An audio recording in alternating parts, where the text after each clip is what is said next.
एक आदमी ने अपनी बीवी को खत लिखा और कहा, डार्लिंग तनख्वाह नहीं भेज रहा, 100 चुम्मियाँ भेज रहा हूँ, इसी से गुजारा करना। बीवी ने 5 दिन बाद खत का जवाब दिया, कहा, डार्लिंग तुमने जो 100 चुम्मियाँ भेजी थीं उसका हिसाब दे रही हूँ, 5 दूध वाले को दे दी हैं। बच्चों की गाड़ी वाला 5 में नहीं माना, 9 और देनी पड़ी। सब्जी वाला भी रोज़ाना 2 लेकर जाता है और मालिक मकान भी 5 में माना है, मगर तुम फिक्र ना करना, मेरे पास अभी 50 बाकी हैं। एक आदमी पहली दफा ससुराल गया। ससुराल वाले बड़े कंजूस थे। जब खाने का वक्त हुआ तो वो आपस में बहस करना शुरू हो गए। पहली साली मसूर की दाल बनाते हैं, हाजमे के लिए अच्छी होती है। दूसरी साली नहीं नहीं साग पका लेते हैं, खेतों से आराम से मिल जाता है। साला आलू बैंगन पका लो, सस्ते भी हैं। सास छोड़ो, आलू पका लो। दूल्हा जो काफ़ी देर से ये सुन रहा था तंग आकर बोला, आप लोग मेरा घोड़ा ज़िबा करके वो पका लें। साला तो दूल्हा भाई अब वापस कैसे जाएंगे। दूल्हा, कोई बात नहीं, मैं उस मुर्गे पर बैठकर चला जाऊंगा जो सामने फिर रहा है। ओ तेरी खैर। क्लास टीचर अपने खुद के बच्चे को दूध पिलाते हुए बोली, मेरा बेटा दूध पीकर डॉक्टर बनेगा। एक नालायक स्टूडेंट बोला, मैडम जी थोड़ा हमें भी पिला दो, अपना मेडिकल स्टोर ही खोल लेंगे। ले फिर। एक औरत पीर साहिब के आस्थाने से होके आई और वापसी पर बड़ी परेशानी में अपनी सहेली को बताने लगी, मैं तो बड़ी गुनाहगार हो गई हाँ, बड़ा कबीरा गुनाह हो गया है मेरे कोलों। सहेली ने पूछा, होया कि ये औरत बोली, ਜਦੋਂ पीर साहिब ने मेरियां ਲੱਤਾਂ ਉੱਤੇ ਕੀਤੀਆਂ ਤੇ ਮੇਰਾ ਪੈਰ पीर साहिब ਦੀ ਦਾੜੀ ਤੇ ਲੱਗ ਗਿਆ ਸੀ। ਇੱਥੇ ਰੱਖ।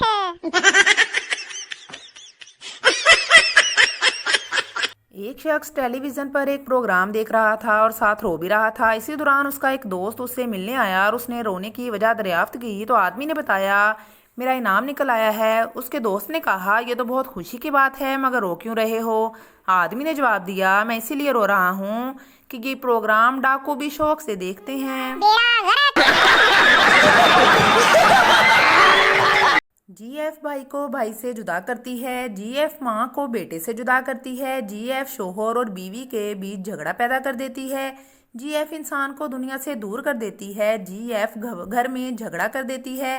जीएफ का मतलब गलत फहमी जो इस वक्त आपको हुई है। गर्लफ्रेंड तो बेचारी मासूम होती है।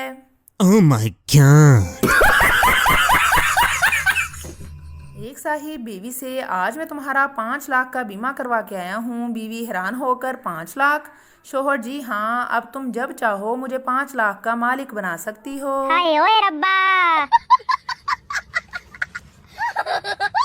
बेटा माँ से, अम्मी जान आज मैंने दावत में इतना कुछ खाया है कि दीवार का सहारा लेकर घर पहुँचा हूँ। माँ, ये तो कुछ भी नहीं, तुम्हारे मरहूम अब्बा जब किसी दावत में जाते थे तो लोग उन्हें चारपाई पर उठाकर घर छोड़कर जाते थे। प्रोग्राम पे बढ़ गया। पप्पू की शादी हुई। वो शादी की रात बीवी से दूर जाकर बैठ गया। बीवी, जी क्या हुआ, दूर क्यों बैठे हो। पप्पू, मैंने कसम खाई थी कि शादी के बाद कोई गलत काम नहीं करूँगा। मारो मुझे मारो। दुनिया में 3 किस्म के मर्द पाए जाते हैं। यूरोपियन मर्द, उनकी एक बीवी और एक गर्लफ्रेंड होती है और ये ज़्यादा प्यार अपनी बीवी से करते हैं। अमेरिकन मर्द, उनकी भी एक बीवी और एक गर्लफ्रेंड होती है लेकिन ये ज़्यादा प्यार अपनी गर्लफ्रेंड से करते हैं। पाकिस्तानी मर्द, उनकी एक बीवी और 4 गर्लफ्रेंड होती हैं लेकिन ये ज़्यादा प्यार अपनी माँ से करते हैं। और हाँ, सबसे ख़ास मर्द तो मैं बताना ही भूल गई, अरबी मर्द, उनकी 4 बीवियाँ और एक गर्लफ्रेंड होती हैं लेकिन ये ज़्यादा प्यार अपनी ऊँट से करते हैं। ਇੱਥੇ ਰੱਖ। सरदार के बेटे ने स्कूल में सालाना इम्तिहान टॉप किया। टीचर ने खुश होकर सरदार को स्कूल में बुलाया और कहा, आपका बेटा बहुत ही लायक और होशियार है, उसने इम्तिहान में हमारे स्कूल का पिछले 10 साल का रिकॉर्ड तोड़ दिया। घर आकर सरदार ने बेटे को खूब पीटा। बीवी ने पूछा, क्यों मार रहे हो बेटे को। सरदार ने कहा, ये नालायक घर में सामान तोड़ता है और आज स्कूल में भी पिछले 10 साल का रिकॉर्ड तोड़ दिया। Oh my God! लड़की रिक्शे वाले से, रिक्शा आहिस्ता चलाओ, मेरा दूध उछल रहा है। रिक्शे वाला बोला, ब्रा नहीं पहना हुआ क्या।